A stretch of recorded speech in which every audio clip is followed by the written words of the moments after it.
This is Brock. And this is what he's known for. Oh,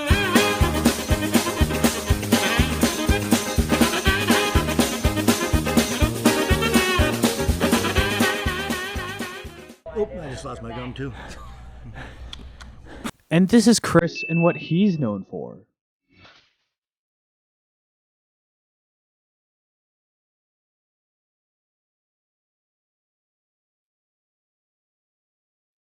Boom, we're back, and we have Dark Yeski because apparently they couldn't turn on all the lights today. We have Brock on the left and Chris on the right, and they're going to be participating in Standing Gi, which is a viewer request, so you have to like the video after this. I always get tons of comments asking why we don't have any takedowns in the Gi. Well, here's the video for you. I told Brock that people want to see it, so he was happy to oblige. Now, Brock is quickly going for the Uchimata, but this Uchimata wasn't his best attempt at it, and Chris is going over the hips. As he's going over the hips, he's actually able to take Brock down. A really powerful move from a big blue belt like Chris to do that to Brock. If you're curious on the sizes here, Chris is actually slightly larger than Brock. Chris is also rated the #1 blue belt in our gym.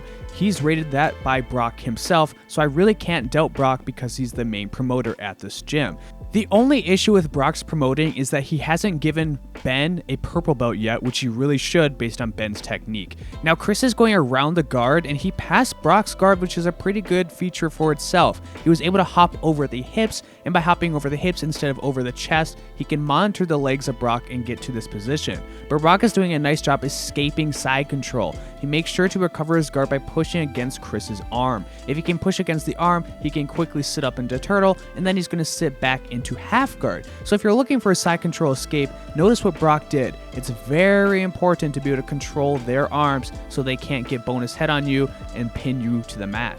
Now this is an interesting roll because typically whenever Brock is rolling, he is completely smashing people. But Brock did just come back from a vacation, so he said he's feeling a little sluggish. Brock has inside control on the lapel of Chris with his left arm, and he's going to use this to create a stiff arm. So as Chris tries to knee slide past the guard, Brock can easily reframe and go back to an open guard position. Then he's going to decide to stand up. Like I said, I asked if they would do some wrestling because people like to see that, so you have to make sure to like this video. Brock demands it, and you can't say no to him, otherwise bad things will happen to you. Now this next part is a little slower because in the gi it's all about the grip, so you have a lot of pushing and pulling back and forth, not nearly as fast in the no gi.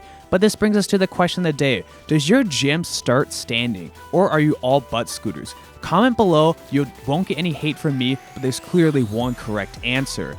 At our gym, everybody prefers typically to sit down, but there are guys that will start standing. So if you're somebody like me, you can always start in the top position because I just stand up. If they want to try and fight me for the top position, then they can wrestle with me. Either way, it's pretty much a win-win for me, so I like that about our gym. But you have to remember, it really depends on how many people are rolling that day, because standing up in wrestling takes up a lot of mat space, believe it or not, even if we do have 2 floors.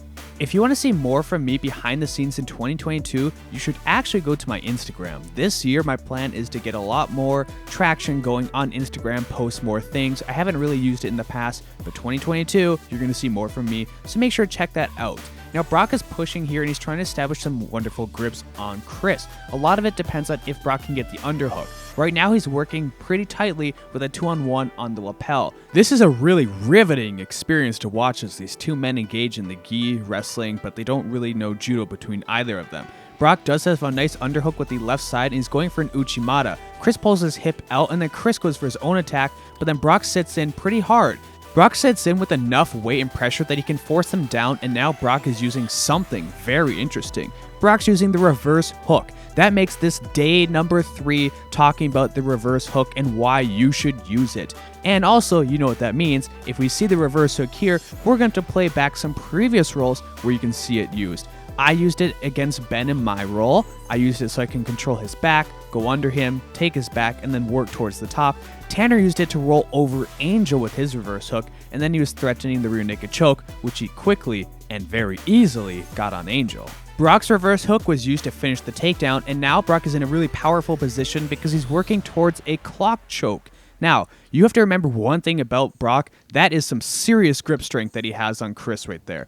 One of Brock's hands is equal to all 4 of my limbs in terms of power. So imagine Brock using 2 hands on one lapel. You are never going to get that free if Brock doesn't want you to. Chris goes for the wrong choice and he tries to drive into Brock, but then he has to tap out to the clock choke. We're going to play this one back slower. As he drives forward, Brock is able to choke him with just one hand. The left hand of Brock is actually controlling the wrist of Chris so he can't fight it. And if you don't know what a clock choke is, it's similar to a bulldog choke, but it's just with the lapels instead.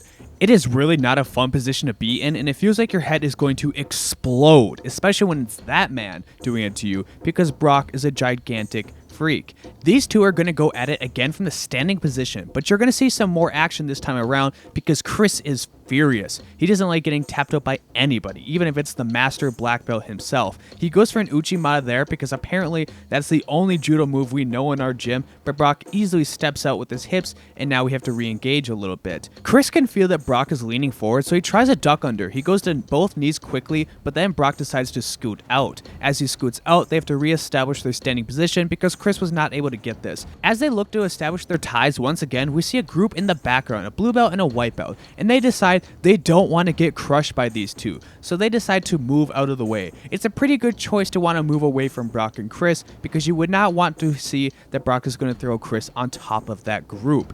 If you're wondering why not much has happened in the standing position, look at the head positioning on both. When you have the head and the shoulder, it's tough for either guy to move, especially if you're ear to ear. Chris does go for an outside step because he wants to go for another Uchimata, and he goes really hard on this one. But Brock is doing a nice job staying behind Chris, and now Chris is going to get punished for trying to push the action. The big thing in judo is that if you fail a takedown, you just get stood back up after a set amount of time. That's not the same in Jiu-Jitsu. Now Chris is getting punished and Brock is on top of him, which, believe me, it sucks, especially when Brock is going for his famous move, the Kimura. He's known as the Kimura King. He grabs this Kimura pretty easily on Chris, and the next part just looks painful for me. Once he has the Kimura, he rips this thing out very quickly. Then he's going to rotate on his hips so he can expose Chris's shoulder, and he's going to finish him for the tap. We watch this one back. That rip is very important. You have to be able to pop it out and then create a 90-degree bend in the arm. Rolling to the hip allows him to expose the shoulder of Chris, and then he can get the submission on him.